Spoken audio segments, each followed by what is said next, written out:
Hatto voyaga yetgan va kuchga to'lgan erkak sher ham yolg'iz o'zi bir necha sirtlonlarga bas kela olmaydi. Ayniqsa, sirtlonlar soni 20 dan ortiq bo'ladigan bo'lsa, bu arslon yolg'iz o'zi savanna kengliklari bo'ylab sayr qilib yurganida dog'li sirtlonlar to'dasiga duch kelib qoladi.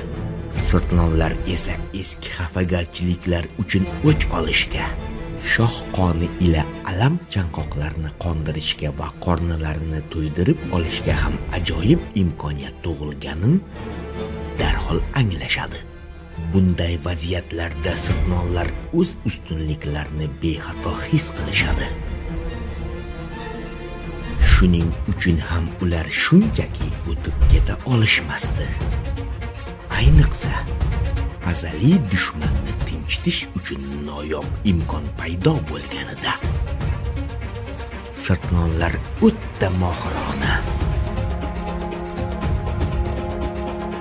va uyg'unlikda harakat qilishib, ular sherini ham o'rab olishadi, ham navbatma-navbat hujum qilishadi va orqa oyoqlarini tishlab olmoqchi bo'lishadi.